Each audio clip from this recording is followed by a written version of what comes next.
All right, folks, we're back with the Malzberg panel, part two. Former CIA and DIA official Fred Fleitz, he's also senior fellow with the Center for Security Policy, and the founder and CEO of Red Mind Solutions, Frank Wuco. Guys, let me ask you. We talked last segment about what's going on, not only with the possible new Ebola case here in New York City. Mayor de Blasio just held a press conference where he announced, and actually the doctor who worked with Doctors Without Borders and was in Guinea and developed symptoms. He's now in Bellevue Hospital, I'm told, here in New York. But nonetheless, but let's talk about the terrorism that took place in Canada and the recruitment process. The recruitment process that ISIS is able to undertake and other terrorist groups are able to undertake, how terrorists and prospective terrorists are able to be wooed online, communicate online. What about it, Frank? Do we need greater restrictions? How could we combat this?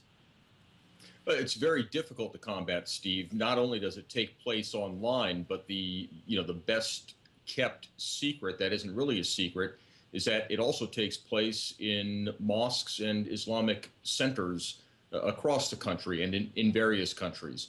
Remember this, in the mind of the Muslim who is seeking a return to his faith or somebody who has recently converted, Islam is the ultimate trump card. And this is where I beg to differ with Dean Abdallah.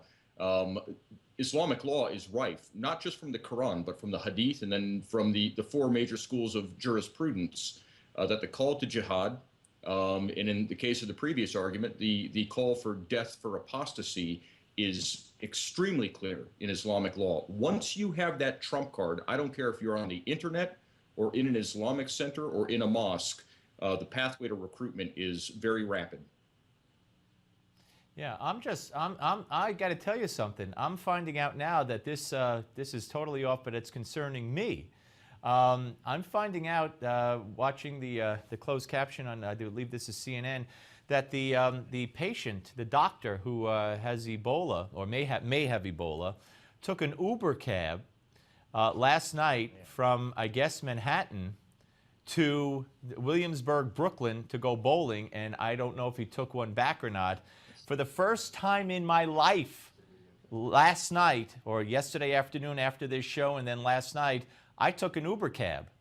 And I have no idea now if I was in the same cab as this doctor who had Ebola. And the people in the control room are laughing, but I guess they should hope that I wasn't, because I've been in contact with all of them here today as well. So this is how crazy this whole thing is. Pardon me for digressing, but it's just it's very concerning to me now as I speak to you guys.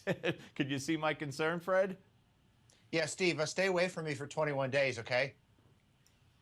I don't know. I mean, now I'm gonna freak out. I mean, I go home to my kid. My microphone. Oh my gosh. Well, you guys are safe where you are. Anyway, so yeah, but Fred, I mean, is it new laws that we need? Is it it's not better education or anything like that. I mean, how do we crack down to make sure that these people aren't wooed by ISIS and the rest of them? We need an education program, Steve. But one case I'd like to point to, in 2010, there was a young Somali immigrant who tried to blow up a Christmas tree lighting in Portland. His family turned him in. The FBI, first of all, the FBI started surveilling him and found he was in touch with Al-Qaeda via the internet.